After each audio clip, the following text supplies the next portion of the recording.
السلام علیکم۔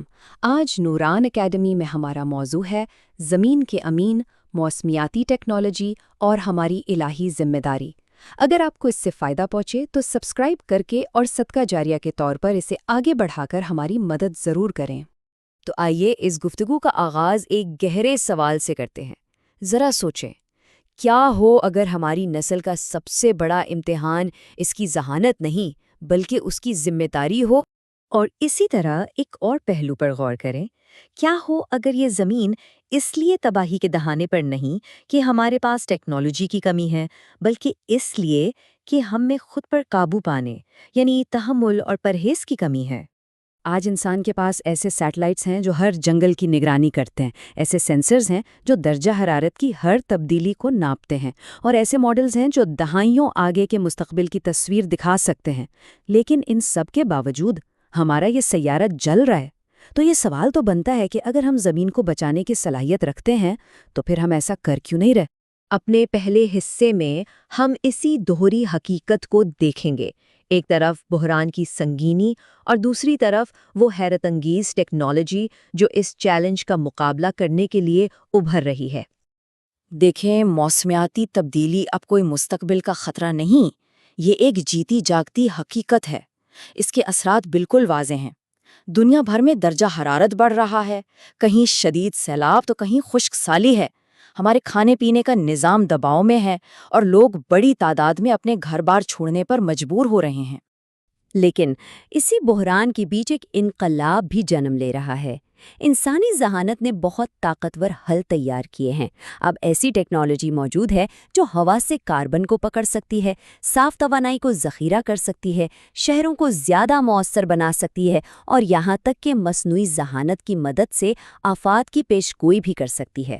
تو یہاں اصل نقطہ یہ ہے کہ تاریخ میں شاید پہلی بار انسان کے پاس صرف نقصان کو کم کرنے کی نہیں بلکہ اسے پلٹنے کی بھی صلاحیت ہے۔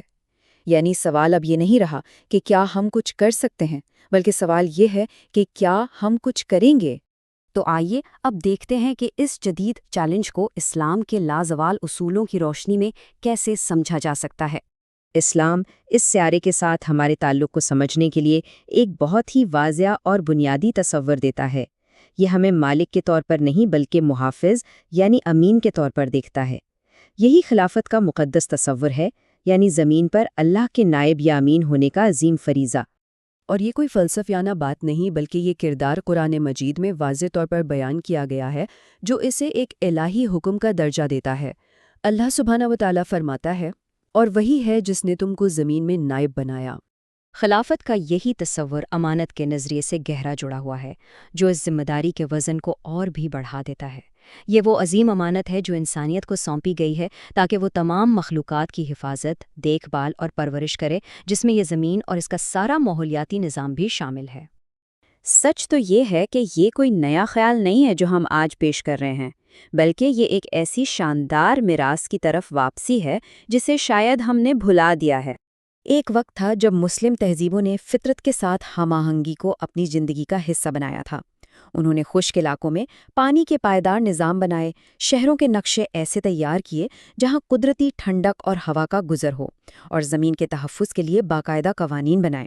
ان سب کوششوں کے پیچھے یہ پختہ یقین تھا کہ علم اور سائنس کا مقصد پائیداری اور بقا کی خدمت کرنا ہے۔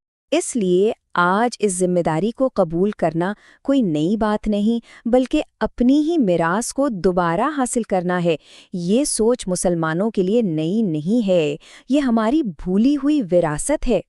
اب ہم اپنے آخری حصے کی طرف آتے ہیں، جو ان تمام اصولوں کو ہمارے آج کے عمل سے جوڑتا ہے اور ہمیں آگے کا راستہ دکھاتا ہے۔ دیکھیے، صرف ٹیکنالوجی کا ہونا ہی کافی نہیں ہے۔ اسلامی اخلاقیات ہم سے یہ مطالبہ کرتی ہے کہ ہم اس کے استعمال کے بارے میں گہرے سوالات بھی کریں۔